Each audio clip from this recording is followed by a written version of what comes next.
Hello students, हम bilinear transformation discuss कर रहे हैं और बाइलिनियर ट्रांसफॉर्मेशन में हमने पिछले लेक्चर्स में सर्किल और सर्किल की प्रॉपर्टीज को डिस्कस किया। अब हम यहाँ उसी से रिलेटेड एक प्रॉब्लम करते हैं। The bilinear transformation, bilinear transfer कौन सी होती है, इसको हम इस तरीके से लिख रहे हैं ए जेड प्लस बी ओवर सी जेड प्लस डी, जहाँ ए बी सी और डी ये चारों के चारों कॉम्प्लेक्स कॉन्स्टेंट्स है और जेड वेरिएबल है। The bilinear transformation transforms any two points which are the inverse point with respect to a circle. तो क्योंकि हम यहाँ जेड से डब्ल्यू में ट्रांसफॉर्मेशन ले रहे हैं, तो हम ये मान लेते हैं कि एक सर्किल हमने जेड प्लेन पे लिया और उसके दो इनवर्स पॉइंट है Z1 और Z2। तो the inverse points of the circle into two points which are the inverse point with respect to transformed circle. तो पहले हम प्रॉब्लम समझ लेते हैं। हमने ये Z प्लेन ले लिया और ये ले लिया W प्लेन। तो हम यहाँ पे ये जो प्रॉब्लम है ये कह रही है कि इस प्लेन से इस प्लेन पे ट्रांसफॉर्मेशन हम यदि ये वाली ले लेते हैं, तब यहाँ पे कोई एक सर्किल ले लें और उसके जो इनवर्स पॉइंट है Z1 Z2, तो वो W प्लेन के इनवर्स पॉइंट पे ट्रांसफॉर्म्स होंगे।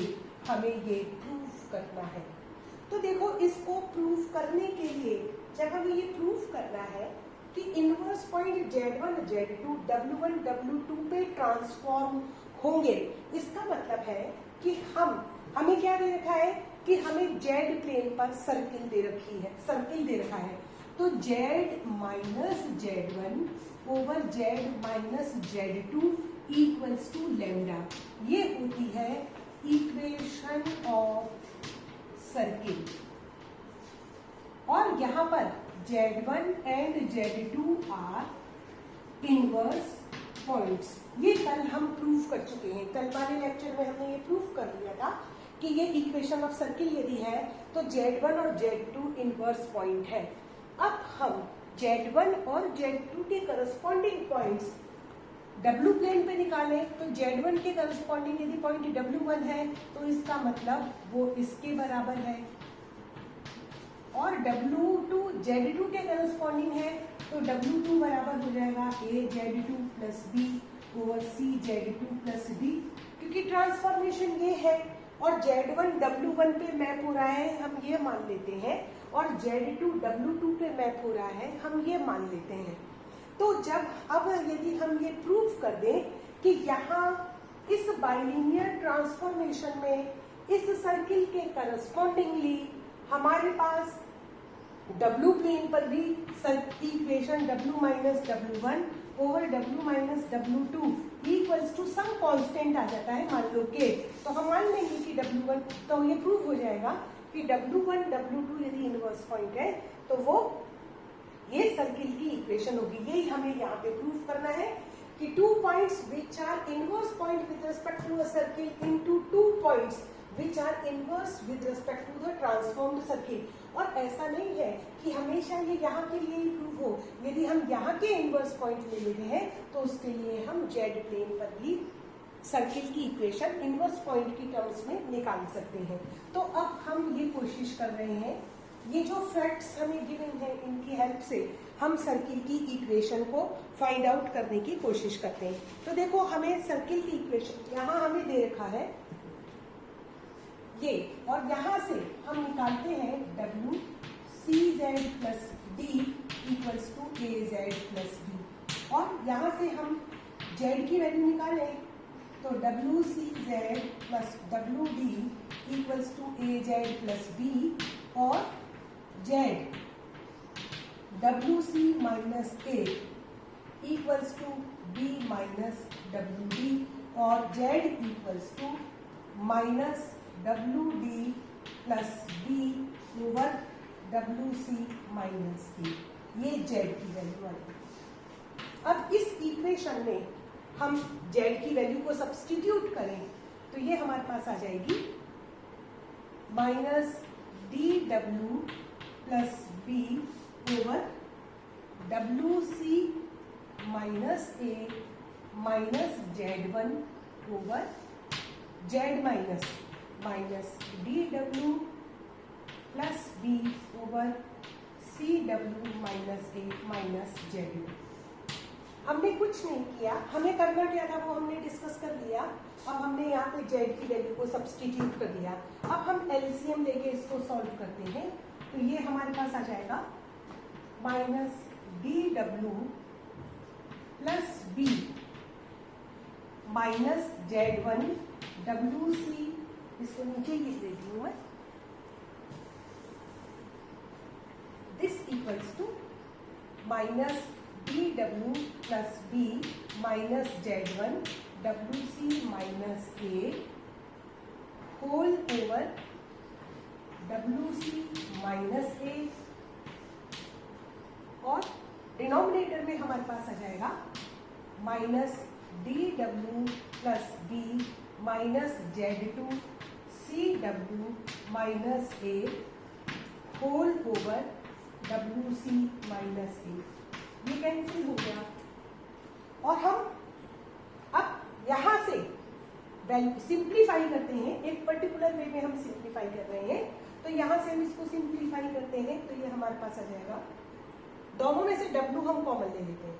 तो W हमने कॉमन ले लिया, तो ये बच गया हमारे पास माइनस CZ1 माइनस D, और बचा गया हमारे पास plus AZ1 plus B,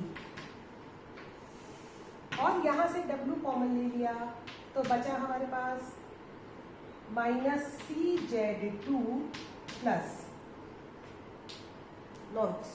minus D plus AZ2 plus B।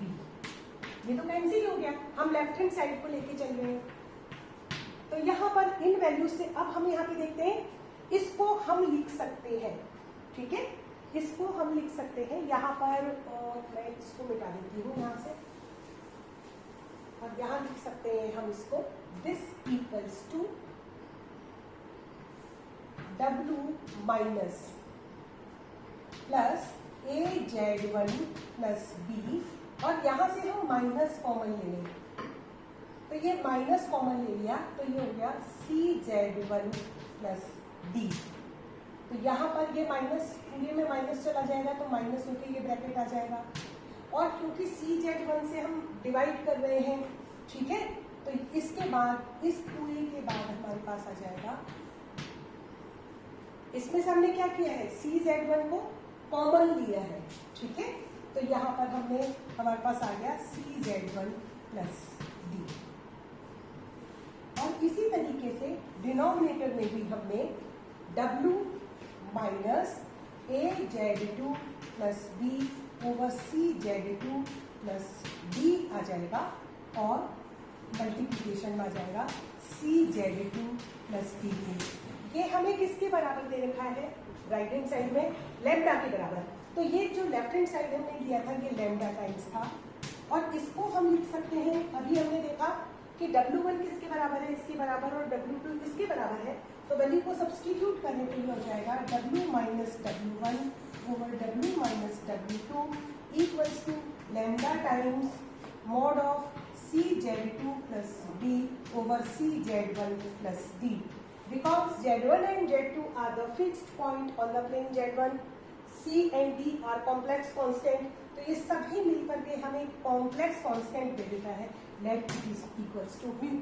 तो हमने देखा था हम किस फॉर्म में, अब ये जो इक्वेशन हमारे पास आई है, अब मैं यहाँ से इसको मिटा देती हूँ और इसको लिख देती हूँ इक्वल्स टू म्यू।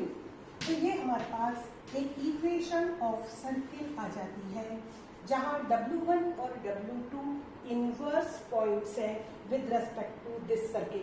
पर ये W1 W2 क्या है, ये W1 W2 Z1 और Z2 के करस्पॉन्डिंग पॉइंट्स हैं W प्लेन पर, और Z1 और Z2 इनवर्स पॉइंट है with respect to this circle. तो यहाँ हम ये प्रूव कर सकते हैं कि inverse point of a circle maps on inverse points of the transformed circle. अब यदि हमें ये सर्किल दिया हुआ हो तो W प्लेन पे दिया हुआ हो तो हम इसका रिवर्स पार्ट प्रूव करके इसके बिल्कुल अपोजिट W की वैल्यू हम सब्सटीट्यूट करके सिंप्लीफाई करेंगे तो हमारे पास ये इक्वेशन ऑफ द सर्किल आ जाएगी। इसीलिए यहाँ पे स्पेसिफाई नहीं किया है जेड प्लेन और W प्लेन को। तो यहाँ हम बहुत इजीली देख लेते हैं, ये हमने प्रीवियस लेक्चर में प्रूव ही किया था कि यदि ये इक्वेशन ऑफ द सर्किल है तो बाइलिनियर ट्रांसफॉर्मेशन से ये इस सर्किल में ट्रांसफॉर्म होती है, जहां W1, W2, Z1, Z2 के करस्पॉन्डिंग पॉइंट्स है W प्लेन पर और Z1 और Z2 इनवर्स पॉइंट है तो W1, W2 भी इनवर्स पॉइंट होते हैं। ये एक प्रॉपर्टी है बाइलिनियर ट्रांसफॉर्मेशन की। आगे जब हम प्रॉब्लम करेंगे तो ये एक बहुत इंपॉर्टेंट प्रॉपर्टी है और इसको हम यूज करेंगे सॉल्यूशन ऑफ द प्रॉब्लम में। Thank you.